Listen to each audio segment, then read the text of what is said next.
నమస్కారము. ఈరోజు అతి సింపుల్గా ఉన్న పోయం వన్స్ అపాన్ ఏ టైం అనేటువంటి పోయం గురించి చూద్దాము. రచించింది గ్యాబ్రియల్ ఒకేరా, పొయిట్, నైజీరియన్ పొయిట్. ఇతను ముఖ్యంగా నాస్టాల్జియా అంటే తన గత అనుభవాల గురించి మాట్లాడుతూ ప్రస్తుత మానవ సంబంధాలు ఎంత దారుణంగా ఉన్నాయో విషయాన్ని వర్ణిస్తున్నాడు. ఇతను 1921 నుంచి 2019 మధ్య జీవించి ఉన్నటువంటి రైటరు. ఇతని యొక్క పోయం చాలా సింపుల్గా ఉంటుంది, ఎక్కడా కష్టమైన పదమే లేదు. అసలు దీన్ని సులభంగా చూస్తూనే మనం అవగాహన చేసుకోవచ్చు.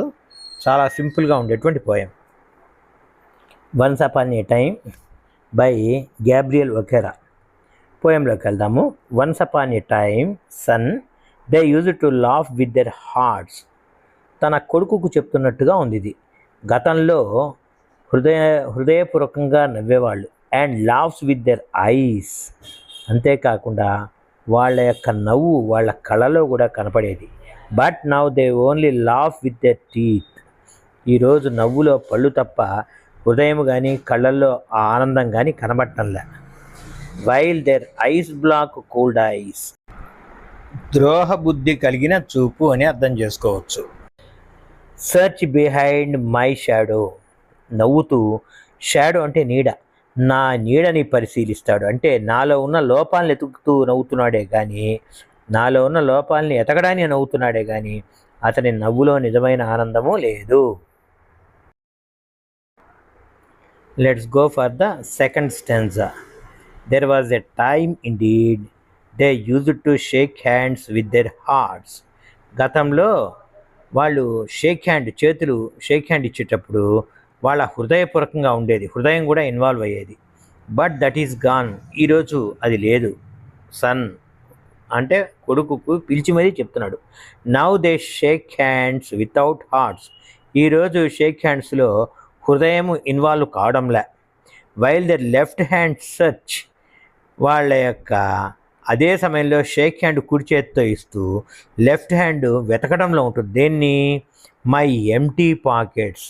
నా ఖాళీ జోబులు ఎతుకుతుంది. అంటే ఇక్కడ అర్థము, ఖాళీ జోబులు అంటే డబ్బు లేనివాడు, వాడికి ఏమాత్రం విలువ ఉండదు. జోబు నిండా కనుక డబ్బు ఉంటే వాడికి కొంత విలువ ఉంటుంది అని స్పష్టంగా ఇక్కడ చెప్తున్నాడు.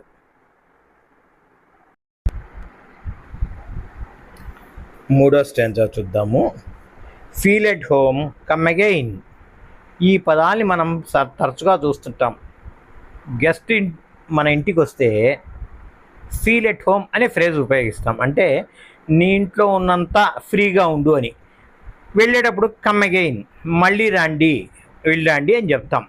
ఇది they say and when I come again I feel. వాళ్ళు అలా చెప్తారు. They say and when I come again and feel. మళ్ళీ మరొకసారి అదే ఇంటికి వచ్చి నిజంగా సొంత ఇంట్లో ఉన్నట్టు కనుక ఫీల్ అయితే at home. Once twice there will be no thrice. ఒకసారి చూస్తారు, రెండోసారి భరిస్తారు. There will be no thrice. మూడోసారి లేదు. For them I find doors shut on me. మూడోసారి కనుక వస్తే I find doors shut on me. అదే తలుపులు నా మొహం మీద వేయటాన్ని కూడా నేను చూచాను. అంటే మూడోసారి రావడానికి ఇప్పుడు ఛాన్స్ లేదు అని చెప్తున్నాడు. Fourth stanza. So I have learned many things son. ఈ అన్నిటి కారణాల చేత నేను చాలా నేర్చుకున్నాను.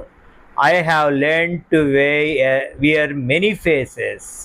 నేను చాలా కొత్త కొత్త ముఖాలని ధరించడం నేర్చుకున్నాను. ఇక్కడ ముఖాలంటే చూద్దాం. ఇక్కడ లైక్ డ్రెస్సెస్, అందరూ డ్రెస్సుల్లాగానే ముఖాలను కూడా మార్చడం మొదలుపెట్టాను.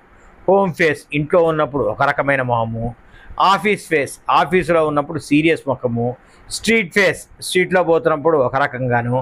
హోస్ట్ ఫేస్ అంటే మన ఇంటికి ఏమన్నా గెస్ట్ వచ్చినప్పుడు మనం వాళ్ళ ఎడల చూపించే ముఖం, అంటే అంత దాపరికంగా. Cocktail face with all there conforming smiles. ఇలాంటి వేరువేరు ముఖాలని వేరువేరు సందర్భాల్లో ప్రకటిస్తున్నాను. కానీ with all there conforming smiles, అన్నిట్లో కూడా ఒక నవ్వు ఉంది. అదేదో తెలుసా? లైక్ ఏ ఫిక్స్డ్ పోర్ట్రైట్ స్మైల్. అది ఒక బొమ్మ లాంటి నవ్వు, చిత్తరువు అంటే ఒక పిక్చర్ లాంటి నవ్వే కానీ వేటిలో కూడా నిజమైన నవ్వు లేదు. ఏ నవ్వులో కూడా నిజాయితీ లేదు అని చెప్తున్నాడు. Next stanza. And I have learn to laugh with my only teeth. నేను కూడా నా పళ్ళతో నవ్వడం నేర్చుకున్నాను, దాంట్లో హృదయం అప్లై కాదు. And shake hands without my heart. Shake hands ఇస్తున్నాను కానీ దాంట్లో నా హృదయం యొక్క ఇన్వాల్వ్మెంట్ లేదు. I have also learn to say good bye. Good bye కూడా చెప్తున్నాను. ఎట్లా? When I mean good రిడెన్స్. రిడెన్స్ అంటే వదిలించుకోవడం లేదా విముక్తి, అంటే నీ నుంచి విముక్తి పొందాన్రా అని చెప్తున్నాడు అనమాట. To say glad to meet you. Glad to meet you అని ఎప్పుడు చెప్తాను తెలుసా? Without being glad and to say. నాకేమీ నిజంగా సంతోషమే లేదు వాడితో కలిసేందుకు. It has been nice talking to you after being bored. బాగా నాకు బోర్ కొట్టిన తర్వాత కూడా, బోర్తో ఫీల్ అవుతూ కూడా నేను నైస్ టాకింగ్ టు యూ అని చెప్పడం మొదలుపెట్టాను అని చెప్తున్నాడు. 6th స్టాంజా చూడండి. But believe me sun. కొడుకు చెప్తున్నాడు, నన్ను నమ్ము. ఏంటంటే I want to be what I used to be. I used to be అంటే ఒకప్పుడు నేనున్నట్టుగా ఇప్పుడు ఉండాలనుకుంటున్నాను. When I was like you. నేను నీలాగా ఉన్నప్పుడు ఎలా ఉన్నానో అట్నే ఉండాలనుకుంటున్నాను. I want to unlearn all these muting things. ఈ కృత్రిమమైనటువంటి, ఈ మోసబుచ్చేటువంటి వాటినన్నింటినీ కూడా అన్లెర్న్ అంటే మర్చిపోవాలా, కోల్పోవాలా అనుకుంటున్నాను. మళ్ళీ హృదయపూర్వకంగా ఉండాలనుకుంటున్నాను. Most of all I want to రీలెర్న్. అలాంటి నా కోల్పోయినటువంటి మంచి అలవాట్లని రీలెర్న్, మళ్ళీ తిరిగి నేర్చుకోవాలనుకుంటున్నాను. How to laugh. నిజమైన నవ్వేంటో నేను నవ్వాలనుకుంటున్నాను. For my laugh in the mirror. ఇప్పుడు నేను నవ్వుంది చూచావా? ఇన్ ద మిర్రర్ అద్దంలో చూసుకుంటే షోస్ ఓన్లీ మై టీత్. నా పళ్ళు కనపడతాయి. ఎలా అన్న తెలుసా? Like snakes bare fangs. పాము యొక్క కూర ఎంత విషాన్ని కలిగి ఉన్నాయో అలాంటి పళ్ళలాగా ఈరోజు ఈ కృత్రిమత్వము ఉన్నటువంటి నా మనసుతో కూడిన పళ్ళు నాకు అలా కనబడుతున్నాయి. అంటే తను ప్రస్తుతం ఉన్నటువంటి ఈ యొక్క కృత్రిమత్వానికి, మోసపూరిత విధానాలకి తను బాగా విసిగిపోయి మళ్ళీ తను బాల్యంలో ఉన్న విధానంగా ఉండాలనుకుంటున్నాడు. Conclusion. So show me sun. కాబట్టి ఆ చిన్న పిల్లవాడైనటువంటి తన కొడుకుని అడుగుతున్నాడు, షో మీ సన్, నాకు చూపించు. How to laugh. నిజమైన నవ్వు ఎలా నవ్వాలో నాకు నేర్పించు. Show me how I use to laugh and smile. ఒకప్పుడు ఎలాంటి నవ్వును, ఎలాంటి చిరునవ్వును, స్మైల్ అంటే చిరునవ్వును కలిగి ఉన్నాను, ఆ నిజమైన చిరునవ్వును నాకు చూపించు, నాకు నేర్పించు.